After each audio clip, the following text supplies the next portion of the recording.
Do you run ads on Facebook and Instagram for your med spa and nobody books appointments with you, or maybe just not at the rate that you want them to? Or better yet, do you work with an agency or a marketing company that runs your ads for you? And they promise that it'll start to work because they do the follow-up for you and they call the leads for you. And so you just have to trust them. And they keep telling you, oh, it just takes time for things to work. We just have to give it more time, right? But you're already 3 months in with this agency. You've already worked with 6 other agencies in the past, and you just don't know why it never seems to work for you, right? So you start to blame the economy, your competition, your geographical area. You start to blame the agency you're working with. Well, today I'm going to share with you the specific reason why you continue to churn through agencies and why it seems like you can never get any of your marketing or your advertising to work. And I'm going to give you the exact tactics that you can implement to book more appointments from your ads than you could ever imagine, and just watch your competition fade into the background. Now, why should you listen to me? I'm just a guy on the internet who doesn't even own a med spa. Well, I'm the founder of Wellness Leads. I specifically work with med spas and aesthetic practices. And over the past year, I have personally generated leads and also personally picked up the phone to call those leads for medical spas across the United States.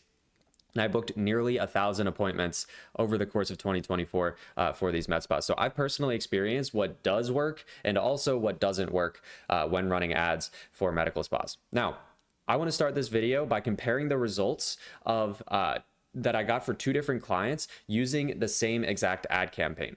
So I'm just going to call them client A and client B for this example, because I know that I have a lot of marketing agencies that watch these videos and I don't want you guys to go leech all of my clients. So we're just going to call them client A and client B. Now, we used the exact same everything for these 2 clients. So the same ads, the same landing page. We followed up with the leads the exact same way.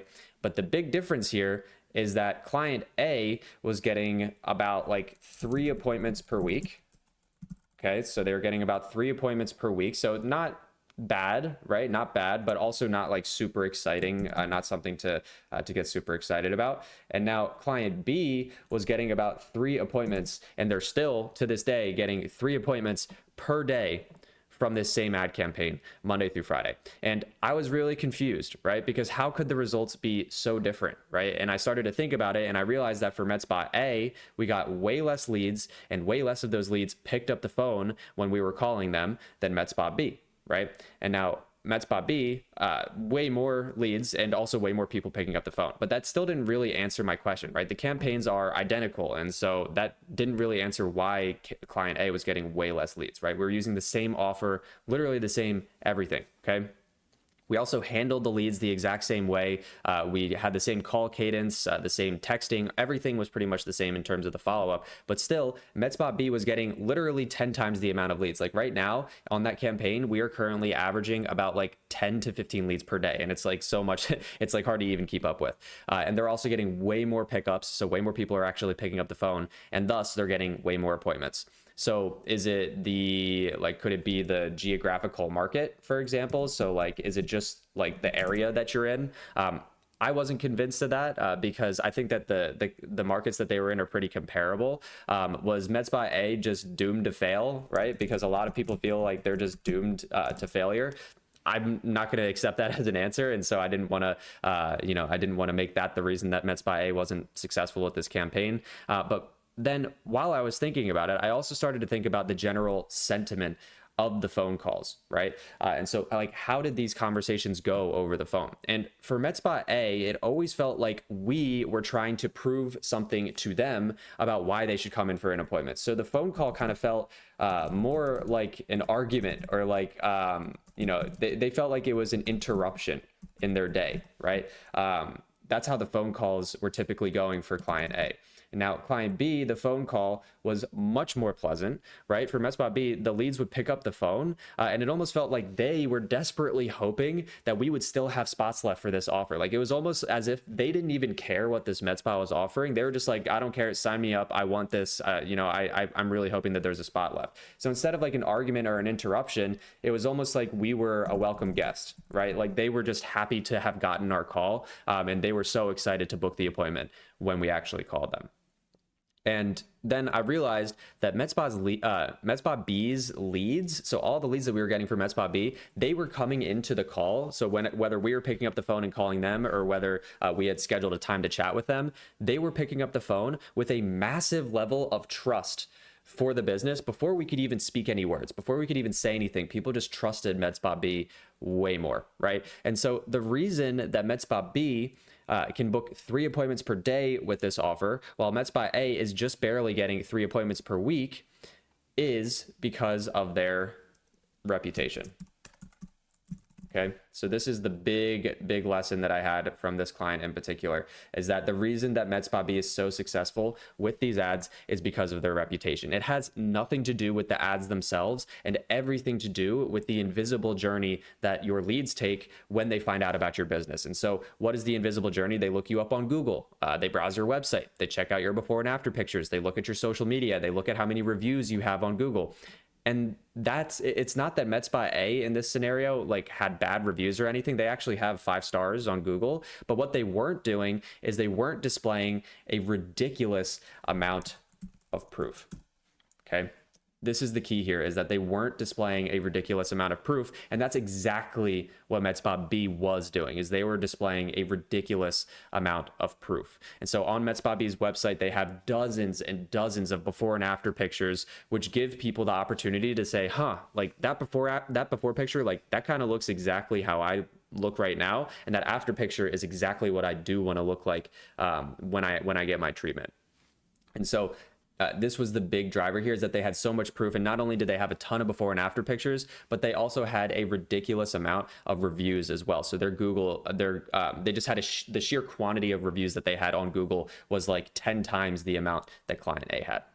Now, just to drive this idea home, I want to consider this quick example. Let's just say that I decide I really want to get into shape in 2025. Like I want to be more muscular. I want to have a 6-pack. Like you get it. Like I want to get more in shape. Okay. Well, I've tried on my own for lots of years. And so I decide, okay, I want some help this time. I decide that I'm going to hire a fitness coach. Now, I want you to imagine I'm considering 2 different options. Okay. Option A and option B. The first option is a guy who, maybe he's a really good marketer, like in terms of like his messaging is great. So he attracts me to his social media pages or wherever he makes content or whatever he does online. He's a great he has great messaging. He has a really pretty, nice looking website. It looks like he spent a lot of money on his website and it looks really good.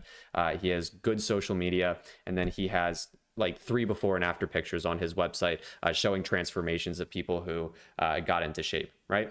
Pretty good. That's a pretty good option. It looks like, he's really got his stuff figured out. Now, option B, I want you to consider option B, not a great marketer, not great messaging, right? So maybe the messaging on the website isn't fantastic. The website looks like it was built, a couple of years ago, or it's been a while since it's been updated. The social media, maybe they're only posting like a couple times a month or something. But then they have endless before and after pictures on their website. And so endless transformations of guys who look just like me, and they're getting the exact transformation that I want to get. And when I say endless, I mean like you literally have to scroll on their website for a while to get to the bottom of the page. Now, the question is, which one of these options would I personally go with? Not only would I probably choose option B in this scenario, but I would also be willing to pay more money to option B. So I would be willing to give option B more money in this scenario. And the question is why? Well, due to the sheer amount of proof that option B has, I believe to a very high degree that working with this person is not only going to get me the result that I want because there's just so much proof, but I'm also probably going to believe that they have some like secret method or secret sauce or secret thing that they have where they have this method that gets people just like me to the result that I want, right?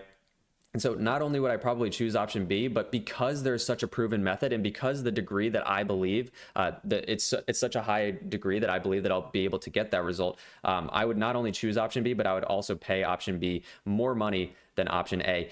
Even though this person right here is a great marketer, great messaging, really nice looking website, they're posting all the time on social media. But just because they have less before and after pictures, I'm probably not going to feel as emotionally charged towards option A as I would to option B with this endless scroll of before and after pictures and transformation pictures where I'm like, oh my gosh, that person looks just like me. This is what I want to look like.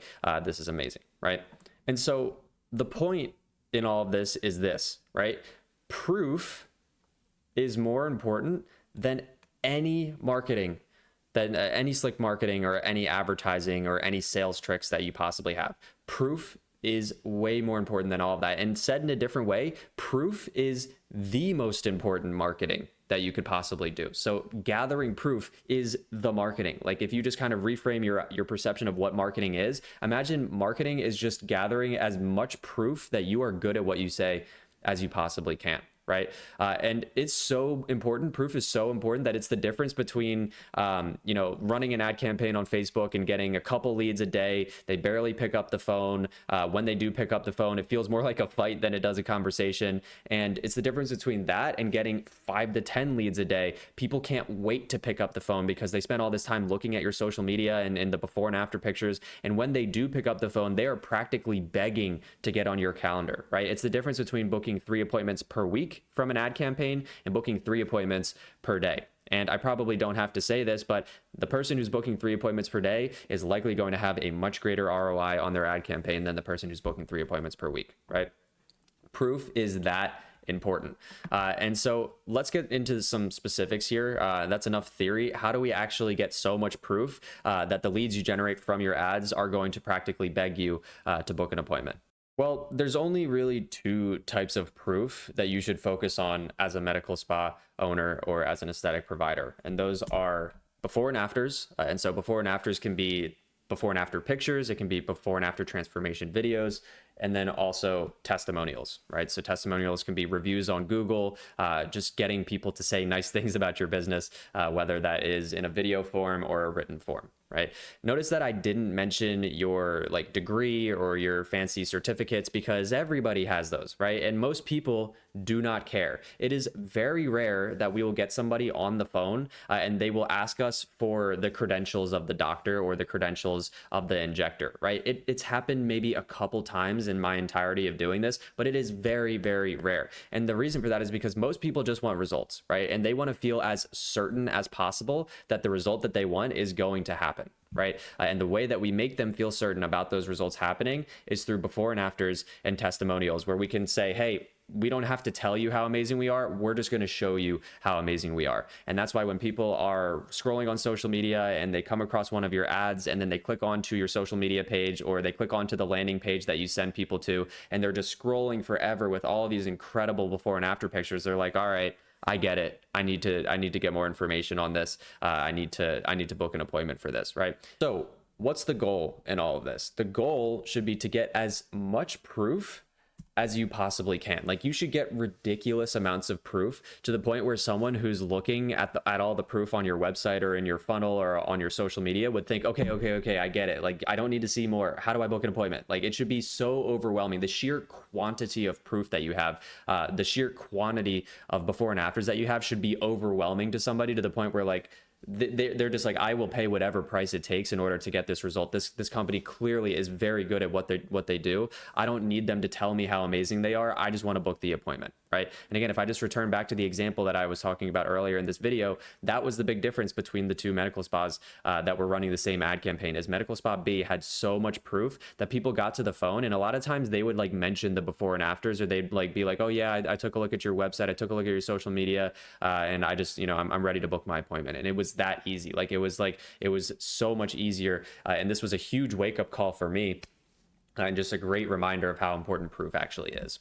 You should think about it in terms of how long it takes somebody to scroll through all of the before and after pictures you have. If they're on your website or on your social media or wherever they are looking at these before and afters, you should think about how long it legitimately takes them to scroll from the top to the bottom. And you should try to make it as long as possible, because you just want it to feel overwhelming how much proof you have. And by the way, you can use all these before and afters in your ads funnel as well. So on the landing page that you send people in your ads, so whether it's your marketing agency that's running the ads for you or whether you're running your ads for you, having those before and afters is going to make a huge difference.